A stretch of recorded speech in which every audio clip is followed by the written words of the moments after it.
Memasuki trimester kedua usia kandungan, komika Kiki Saputri tampak tetap produktif dalam bekerja. Bahkan di akhir pekan, Kiki menuturkan di bulan kelima ini ia sudah merasa kuat dan stabil untuk beraktivitas. Berbeda saat trimester pertama, ia harus membatalkan beberapa jadwalnya, terutama keluar kota karena tidak bisa bepergian dengan pesawat.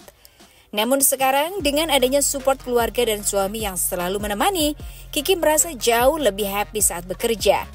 Hal ini juga membantu menjaga moodnya sebagai ibu hamil yang cenderung berubah setiap saat.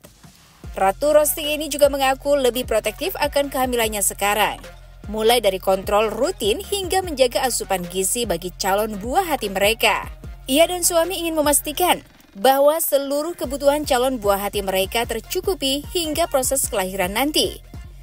Lantas benarkah ia melakukan semua ini karena ada trauma di kehamilan sebelumnya yang sempat mengalami keguguran?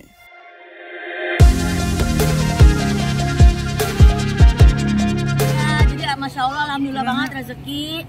Dan rezekinya bisa menghibur banyak orang, juga dapat kesempatan jadi brand ambassador sebuah brand. Dan senangnya di weekend kali ini kumpul keluarga aku guys. Jadi karena emang mungkin momennya Acan juga family ya, jadinya tepat buat bawa orang tua, adik, sampai anak, suami. Nih ayah juga baru pertama kali nih ke SCBD nih.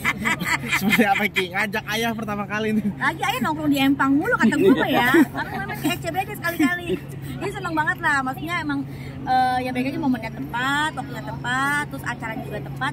Jadi ya memperkenalkan ayah juga, ini loh SCBD ini tempat nongkrong anak-anak Jaksel. Tapi kayaknya bahaya kalau ayah udah tahu SCBD besok dia nongkrong kemari mulu kayaknya. Seneng lah pokoknya pasti bawa keluarga ke sini. Tapi mencuri-curi waktu juga di tengah kesibukan ya, ada waktu kesini semua keluarga itu kesini juga gitu. Ya sebenarnya nggak cuci waktu, emang lagi momennya aja sih, karena acaranya dibuka untuk umum. Biasanya kalau aku roasting atau stand up di acaranya private atau tertutup ya nggak bisa bawa keluarga juga ya. Tapi kan ini di public space gitu dan support UMKM, bisa jajan-jajan bazar, ya udah bawa aja sekarang sini daripada weekend bingung malam minggu kemana, sekalian aja support aku gitu. Lagi anak tapi Keliling-keliling dari ujung ke ujung. Selinca nih Kak Kiki. Tahu nggak sekalian sebenarnya tuh aku tuh udah mengurangi 70% energiku. Kalau aku dalam keadaan kalau tadi ada tukang vendor lewat. Jadi sebenarnya ini tuh udah 70% aku mengurangi energiku sebenarnya gitu. Kalau lagi dalam keadaan kemarin belum hamil mah wah lebih belingsatan lagi. Cuma mungkin orang-orang lihatnya kayak agak ngering-ngering gilung belum sedap ya. Selinca. Kayak ini bayi ini udah bayi pekerja keras ini. Gitu, jadi ya insya Allah aman lah insya Allah. Tapi emang kurang kegiatan nggak sih Kak? Lagi hamil ini kurang kegiatan Atau jadwal yang ada di kalau kegiatan udah dikurangin banget, udah bener-bener di porsir abis. Bahkan waktu trimester pertama itu aku bener-bener nge-cut semua kerjaan yang di luar kota, karena trimester pertama waktu kata dokter masih rawan banget, jadi nggak boleh flight. Jadi mau ngomong yang di Kendari, Pekanbaru, Singapura itu kita cancel dengan mohon maaf sebesar-besarnya kepada klien. Tapi alhamdulillah mereka mengerti. Pas udah di atas 4 bulan ya udah ada beberapa kerjasama, ya udah kita ambil gitu. Nah kalau sekarang lagi hamil nih, sehari kerjaan berapa titik sih atau berapa pekan gitu?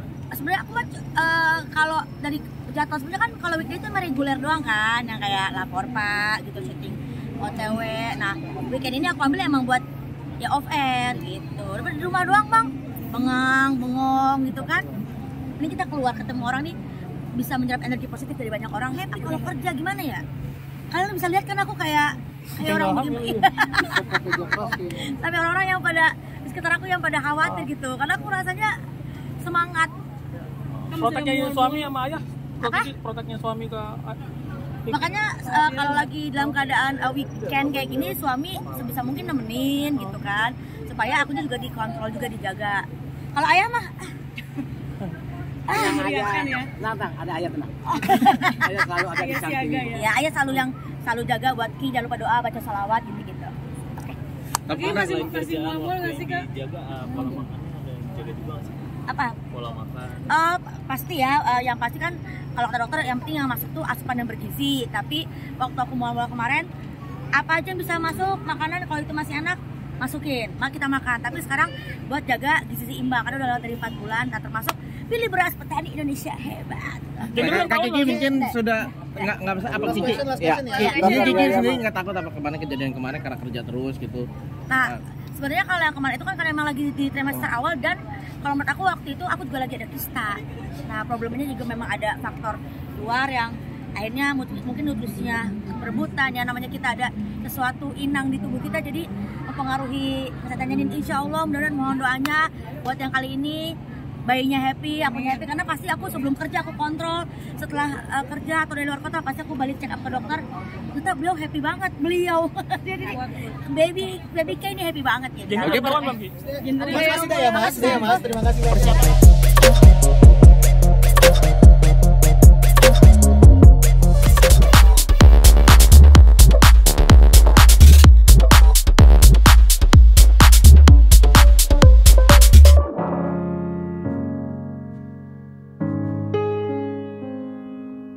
Model sekaligus aktris Edis Adelia baru-baru ini menjadi sorotan publik karena unggahannya di media sosial saat menggunakan kursi roda. Bukan tanpa alasan, ternyata ia baru saja menjalani operasi rekonstruksi lutut untuk memperbaiki kerobekan pada ototnya. Namun yang mengejutkan adalah ia baru mengetahui ini secara tiba-tiba saat tengah dirawat di rumah sakit karena asam lambung. Artis 45 tahun ini mengaku kaget karena ia tak pernah merasakan sakit apapun pada kakinya. Namun setelah mengingat kembali, Edis baru menyadari bahwa sekitar 2 bulan sebelumnya ia sempat terjatuh dari tangga dan mungkin kejadian inilah yang menyebabkan kerobekan tersebut. Tak pikir panjang, ia pun langsung memutuskan untuk berangkat ke Penang dan melakukan operasi agar tidak terjadi kemungkinan yang lebih buruk lagi. Saat ini Edis masih dalam proses pemulihan serta harus selalu menggunakan kursi roda hingga benar-benar kuat untuk berjalan. Mungkin kalau yang ngikutin IG aku udah aku jelasin sih dari 2 minggu lalu bahwa aku ada cedera jatuh dari tangga. Cederanya udah dari bulan Juli, nggak kerasa, nggak tahu. Jadi pas kemarin aku dirawat di rumah sakit karena aku lagi asam lambung. Karena waktu di rumah sakit itu kan, di rumah sakit tidurnya bednya bisa dinaik turunin ya. Jadi pas di rumah sakit itu aku tidurnya dengkulnya aku naikin tuh selama 2 hari. Nah, karena sakit asam lambung, jadi asal-muasal mereka teman-teman bingung. Aku dirawat karena sakit asam lambung kan, kok tiba-tiba jadi ke lutut gitu kan. Jadi ceritanya aku sakit asam lambung, aku dirawat selama 2 hari dirawat di rumah sakit itu. Aku tidurnya bednya aku naikin gitu. Kok sakit? Itu sakit banget ya, atau mungkin pas tidur kecengklak, aku pikir gitu kan. Akhirnya karena nggak tahu, aku minta tolong temanku dipijit. Pas dipijit itu sore, paginya dengkulku bengkak, lututku bengkak gede banget, nggak bisa bergerak, nggak disenggol sakit, semuanya sakit. Aku bingung ini kenapa gitu kan. Tapi kok darurat emang udah alhamdulillah harus ketahuan ya. Jadi hari itu juga dokter, karena aku di rumah sakit, dokter langsung datang visit ke kamar, aku di MRI. Nah pas di MRI itu ya memang ketahuan otot ligamen ya. Jadi sebenarnya kayak atlet, kata Olivia Jalianti, aduh Edis kayak atlet aja, biasa diderita oleh atlet basket ataupun bola gitu kan. Jadi otot ligamen aku hampir putus gitu kan. Nah waktu itu kebetulan memang aku ada jadwal medical check up di Penang. Akhirnya aku second opinion lah, aku ke Penang kan gitu, Malaysia ya? Di Malaysia. Dan memang sama jawabannya dokter. Bahkan kalau dokter di Indonesia kan bilang, Edis ini kamu harus hati-hati, harus bener-bener diobatin karena jangan sampai putus. Kalau putus kamu bisa dioperasi. Tapi begitu aku sampai Penang, dokter di Penang bahkan mengharuskan ini kamu harus segera operasi karena otot ligamen saya itu otot ligamen itu yang menghubungkan lutut, betis dan paha itu tinggal segini, patah putus lah gitu kan. Pernah jatuh enggak, aku bingung jatuh di mana ya, udah lama mungkin kan gitu kan. Oh jatuh dari tangga. Jadi mungkin dokter bilang waktu itu robeknya sedikit. Nah karena saya nggak tahu, selama 2,5 bulan itu saya seminggu 3 kali treadmill. Seminggu treadmill terus, tetap segala macam, namanya nggak tahu ya. Jadi emang kodarullah tuh ketawanya tuh pas lagi di rumah sakit itu gitu ada loh. Sakit lambung, ada sakit lambung itu karena memang sakit dipijit. Jadi memang gongnya pas dipijit itu juga sih. Tapi emang udah kodarullah, emang udah harus ketahuan. Aku bersyukur alhamdulillah di usia aku yang belum tua ini aku ketahuan aku ada cedera karena alhamdulillah belum putus. Kalau udah putus operasinya lebih repot lagi gitu kan. Tapi waktu itu kaget juga sama suami, akhirnya aduh di Penang kan cuma beberapa hari udah disuruh operasi, terus karena operasi besar kan akhirnya kita pulang dulu ke rumah karena harus bawa ART, bawa kakak, bawa segala macam karena kan aku nggak bisa ngapa-ngapain, aku perlu dibantu 24 jam kan gitu. Dan minggu depannya aku tanggal 24 Oktober aku operasi. Jadi ke tanggal 23 berangkat ke Penang, langsung malamnya masuk, paginya dioperasi. Dan berarti ini baru 13 hari, Kamis besok baru mau 2 minggu mau lepas jahitan. Ini operasi yang jalan berarti operasinya apa? Jadi operasi disambung, jadi ligamen saya yang putus tinggal segini itu disambung menggunakan otot saya dari paha dalam dan menggunakan otot buatan titanium. Gitu, dan ternyata pas sampai di Penang kan diperiksa detil lagi, terus di rongsen lagi, itu ternyata tempurung saya blesek ke dalam. Pantesan tadi saya kalau gerak gini bunyi krek gitu, cuman saya masuk olahraga namanya nggak tahu ya. Jadi ada 2 tindakan, kemarin operasi 2 jam, tempurung yang gini dia mendesak tulang lunaknya dinaikin, kemudian ligamen saya yang hampir putus itu disambung. Dan alhamdulillah lagi belajar jalan. Kalau di rumah saya pakai walker yang kaki 4 itu, tapi alhamdulillah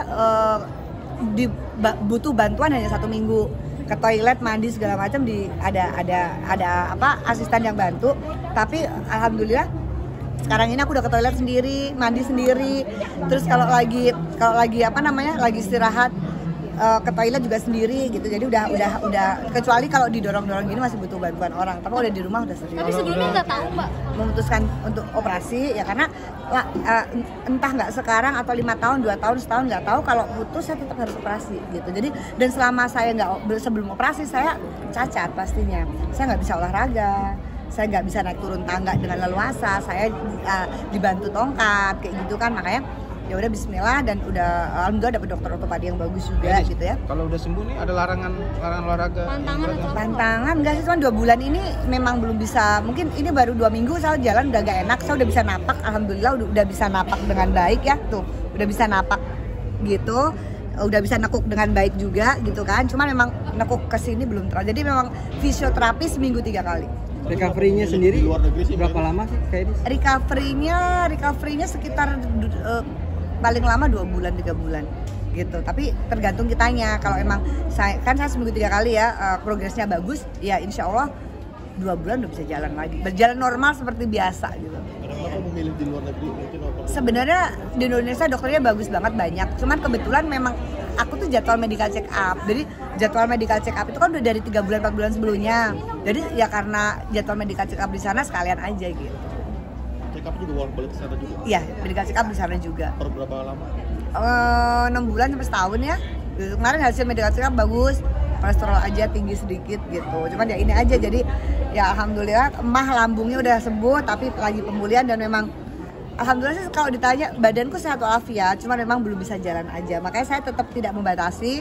Di rumah pun saya masih keliling-keliling pakai walker, saya jalan karena memang harus belajar jalan terus, jangan didiemin. Bahkan di Penang tuh hari kedua saya udah harus turun, udah harus kaki masih bengkak, iya latihan karena dia otot harus sering digerakin, kalau nggak kaku gitu.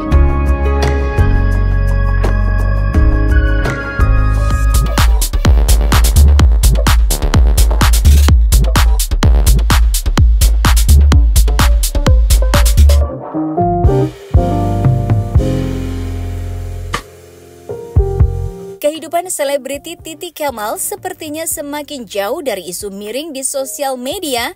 Pasalnya aktris 43 tahun ini tampak selalu menghabiskan waktu untuk melakukan kegiatan-kegiatan positif.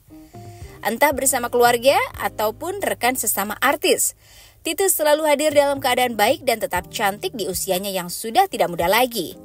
Titi pun mengaku bahwa sebenarnya tidak ada yang spesial dari prosesnya merawat tubuh, karena ia hanya melakukan perawatan seperti wanita pada umumnya. Bahkan Titi juga menuturkan bahwa ia lebih banyak melakukan perawatan sendiri di rumah dibanding datang ke klinik kecantikan. Perihal kabar keluarga kecilnya, istri Christian Sugiono ini mengatakan bahwa saat ini ia hanya tinggal menikmati waktu bersama suami dan kedua anaknya serta tidak terpikirkan lagi untuk memiliki anak ketiga. Lantas benarkah keluarganya tengah berencana untuk pindah dan menetap di Bali agar dapat menikmati waktu bersama lebih private? Punya kayaknya ya. Iya nggak tahu gimana ya, dirawat lah pastinya. Ada perawatan khusus nggak kayak setiap bulan tuh pasti? Perawatan khusus nggak ada sih, cuma paling ke klinik aja atau ke salon, rajin-rajin aja. Kalau di rumah sih yang pasti ya segala macem ya, maksudnya yang Ya aku banyak lihat-lihat aja di internet apa sih perawatan rambut, perawatan kulit segala macam, jadi diikutin aja. Sekarang mau nambah anak lagi nih kan? Kayaknya udah selesai, udah 2 insya Allah. Tapi kalau dikasih sama Allah ya alhamdulillah gitu. Cuma kalau sekarang sih kayaknya 2 aja. Karena kata suami juga udah rame ya gitu. Kalau aku sih seneng-seneng aja rame. Nggak mau ada perempuan mungkin kak? Apa? Perempuan. Perempuan ya kayaknya udah rame sih katanya. Tahun baru mau liburan kemana mungkin nih sebentar lagi? Iya nih, belum tahu. Soalnya kan sekarang suami lagi bikin ada usaha baru, dia bikin glamping di Bedugul. Nah, jadi lagi sering banget ke situ ngurusin macam-macam, jadi nemenin dia gitu. Jadi ya udah deh, kayaknya sih tahun baru di sekitar situ. Jadi ya nemenin ngurusin. Emang sekarang pengen pindah ke Bali kali? Misalnya udah bikin rumah di sana? Enggak sih, karena ada usaha aja di sana. Cuma ya jadinya bolak-balik aja karena kan anak-anak sekolahnya di sini. Jadi anak-anak juga kalau misalnya diajak pindah ke sana juga nggak mau. Teman-temannya udah di sini, sekolahnya udah di sini. Jadi ya udah deh, jadi kita bolak-balik. Ada rencana artinya? Pengennya gitu, karena kan kita emang seneng laut, kita seneng ini. Cuma kerjaannya sini, anak-anak di sini, sekolahnya mereka di sini. Jadi ya udah di sini. Ketika mau update soal itu nggak, suhu panas di Jakarta semakin. Iya, makanya jadi ya teman-teman jaga kesehatan, apalagi sekarang musim pancaroba juga gitu ya. Jadi ya tetap yang penting stay, banyak minum air putih ya. Sering breakout nggak sih kak jadinya kalau dengan panasnya Jakarta ini jadinya? Harus ekstra pakai ini apa? Sunblock gitu. Sunblock ya, sunscreen bener. Extra protection. Tapi Kak ngerasain nggak sih kalau memang di Jakarta tuh udah mulai panas? Oh iya bener, kadang-kadang kalau udah jam-jam, aduh kalau udah lagi siang-siang tuh udah ngerasanya ini banget ya, nggak seger banget gitu. Jadi banyak-banyak di indoor main. Lihat dari BMKG sendiri kan sudah kasih peringatan. Iya, ini udah serem banget deh. Udah semakin mengkhawatirkan, apalagi anak-anak tuh mainnya kan di luar kan, bola apa segala macem. Jadi aku benar-benar kasih tahu ke mereka makanan yang bergizi, minum air putih yang banyak, pokoknya jaga kesehatan gitu. Boleh berkegiatan tapi tetap harus waspada sih. Mungkin supportnya sebagai sahabat mendoakan atau gimana kak? Tadi mama. Makasih kak. Jadi aku Doanya aja kak, supportnya kak. Bismillah, mudah-mudahan diberikan yang terbaik untuk keduanya, jalan keluar yang terbaik. Tapi apa ngedengar kabar-kabar tentang perselingkuhan dan sebagainya gimana kak?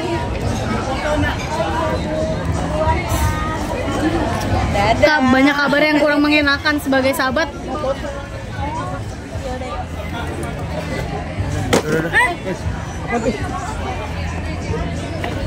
Belum.